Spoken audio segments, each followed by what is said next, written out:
Today is April 22nd, 2020, and it's just a couple of minutes before the date changes. I'm OS, and welcome to post COVID-19 live Rant 03. As usual, we start with a couplet from Ghalib. Ibn-e-Mariyam hua kare koi. Ibn-e-Mariyam हुआ करे कोई मेरे दुख की दवा करे कोई. Ibn-e-Mariyam, son of Mary, that is Jesus. What do I care who is Jesus? Ibn-e-Mariyam हुआ करे कोई. मेरी बला से कोई भी यीशु मसीह हो, मेरे दुख की दवा करे कोई. I will believe someone is a savior if he gives me the medicine for my pain. So, something which all of us are feeling very acutely at this point in time. Who cares what policies government follows at this time? We would rather be delivered of this pandemic. So, Ibn-e-Mariyam hua kare koi, mere dukh ki dawa kare koi. There's another couplet in the same ghazal, another couplet in the same poem, which goes like this. कौन है जो नहीं है हाजतमंद, कौन है जो नहीं है हाजतमंद, किसकी हाजत रवा करे कोई. हाजत is need. कौन है, who's there who is not needy today? कौन है जो नहीं है हाजतमंद, किसकी हाजत रवा करे कोई. Who is going to meet the needs of the needy? Everyone is needy. Everyone is worried. Everyone is scared shitless. So who is going to do anything for anyone? Therein lies the rub. Despite being scared, we have to make sure कि हम दूसरों की हाजत रवा करें, that we take care of others' needs. It's not so difficult. It is possible today without telling lies, with all honesty, telling people how difficult a time we are going through. We don't know whether it's going to be just a phase or a very long era. Who knows? But despite that, we have to make sure that we are able to fulfill others' need of having some hope. All of us need hope. And that's what we need to create. We also need it. Others also need it. Hope. Yeah. You can hear an ambulance going by. Everyone is needy.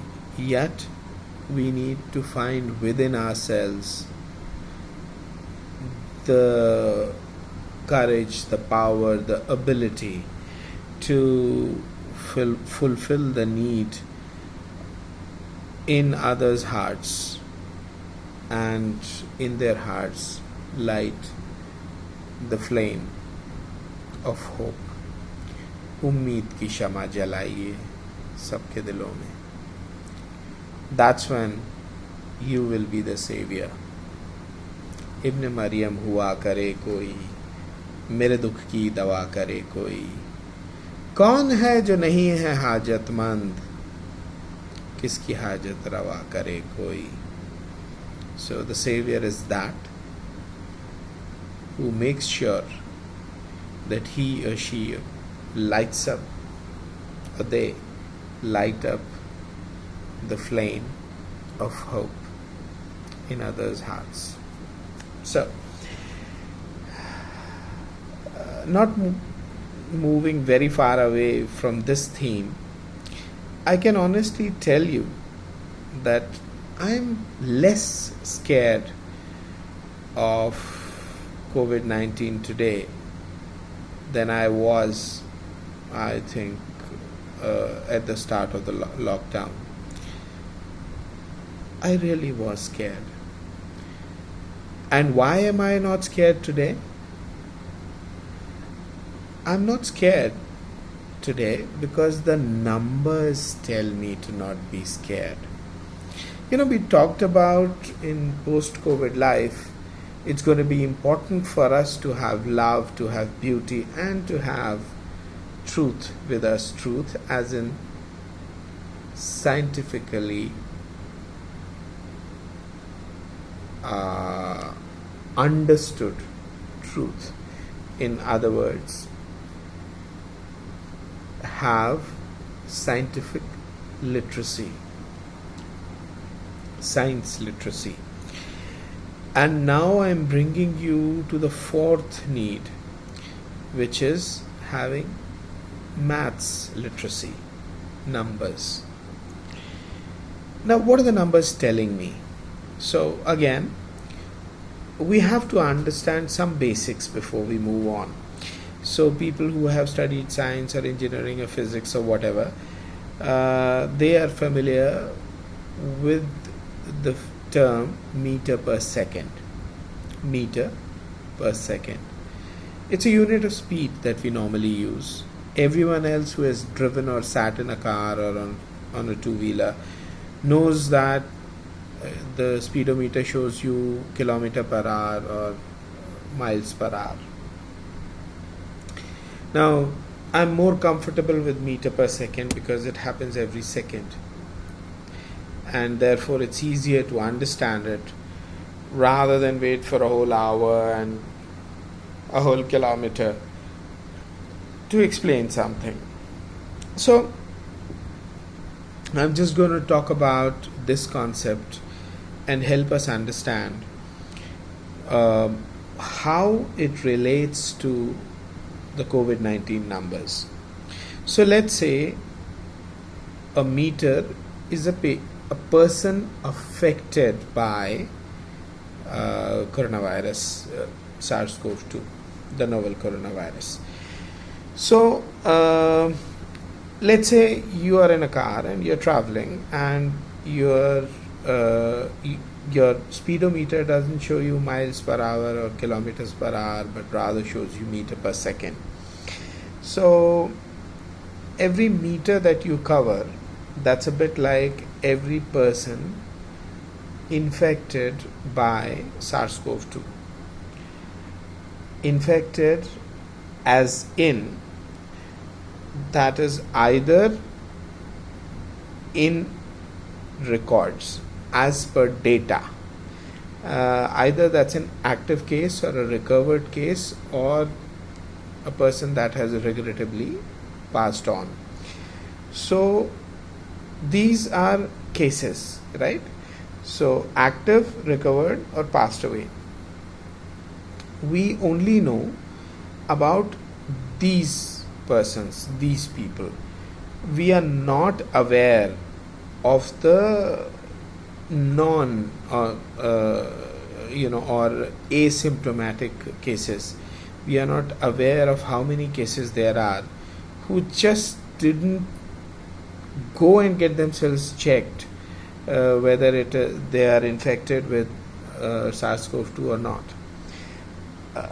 So that's a bit like in the car you're covering some meters which are not being registered at all. Now that's difficult to understand how that can happen there, but the problem with the data is that it's it's very, very, very incomplete, and the problem with policy decisions today is that because data is not complete, it's not possible to make the right decisions with less than believable data. But then that's the only data we have, so we have to go with that. So we only know people who are active, recovered, or passed away. Those are the cases. So those are the meters covered by your car.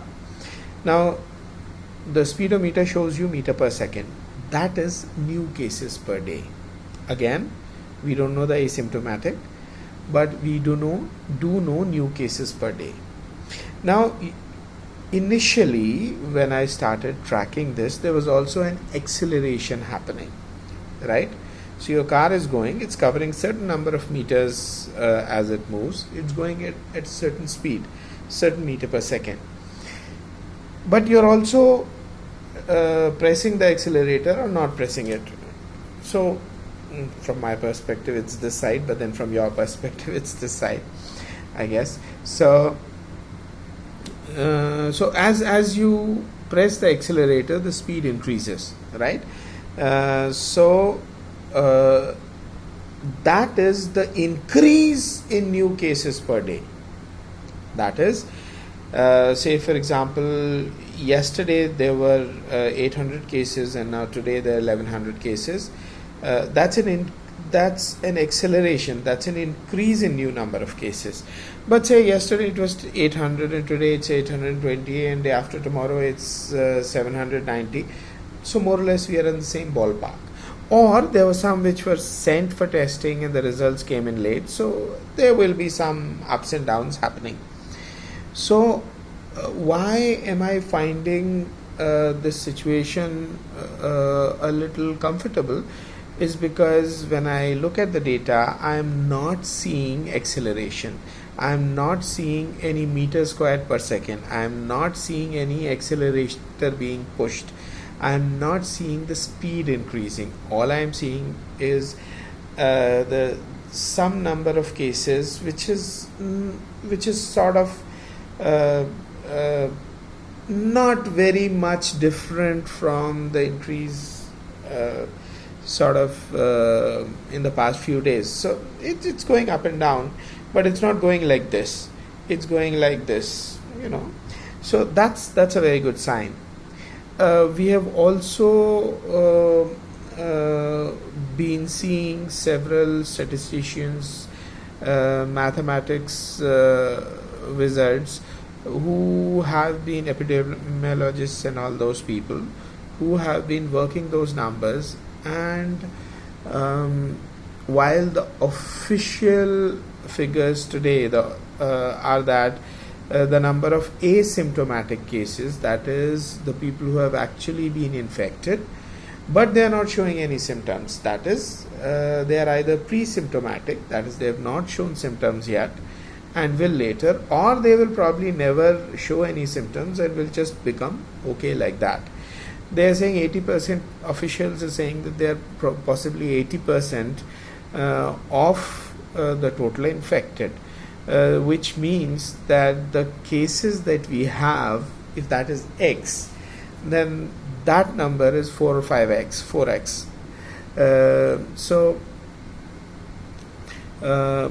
From that 4x or 5x, there are some people who have said that it might be as high as 50x. That is, a lot of people are getting infected, but we are unable to catch them in the system because we are not able to test that many people.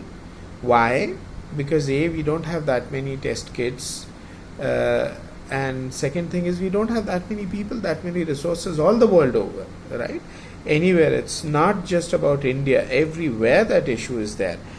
That you can't really test as much as you want to. Yeah, some countries, some small countries may have been exceptions, some early movers may have been exceptions, but by and large, in most large countries, it's very difficult to do 100% testing, or even 80% testing. You can always do 80%, 70%, whatever, some reasonable figure, and extrapolate from there. And again, I'm not very mathematics literate, so I'm not able to do that. So remember, in future, your progress can and will happen if you are mathematics literate. So that's another opportunity for you. That's another pre-requirement of success that you will need tomorrow after this problem is gone. So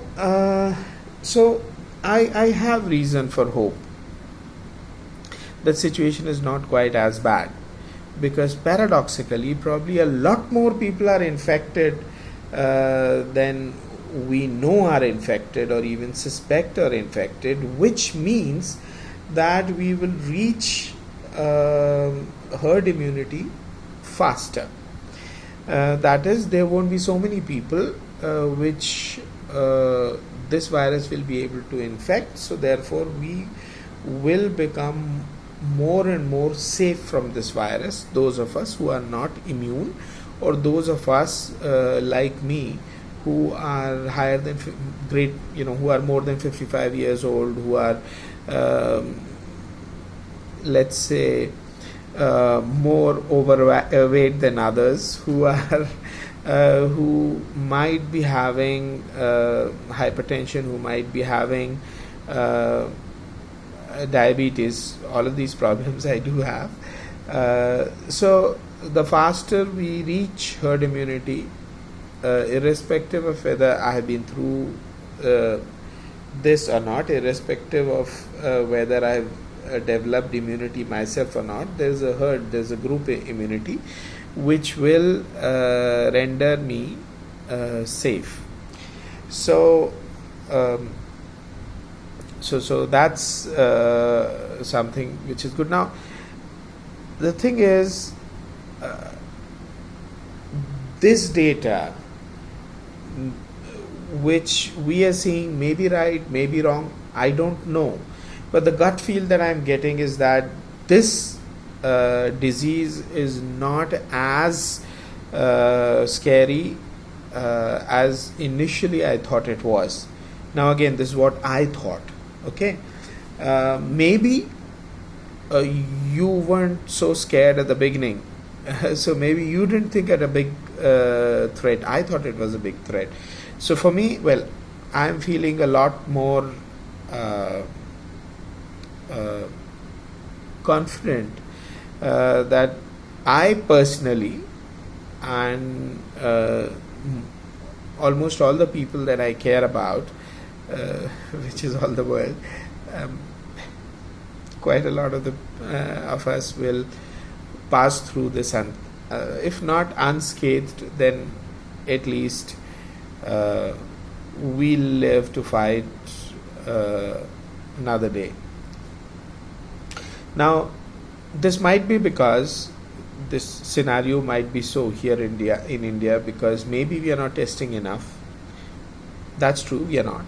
Or it may be because Narendra Modi, our Prime Minister, imposed lockdown early in the cycle, which again, I think that was a very good thing he did.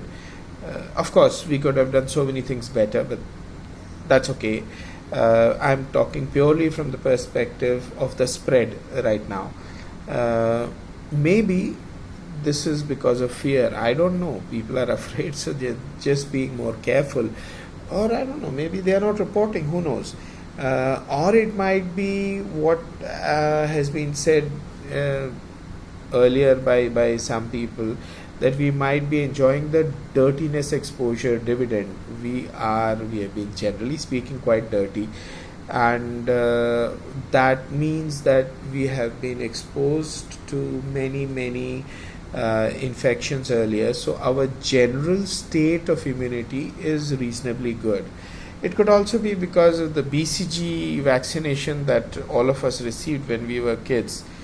All of us who were born August 1948 and beyond. It may be that. The heat, the summer is protecting us somehow. It might be that the sun and general exposure to sun before the lockdown that we used to have, that might have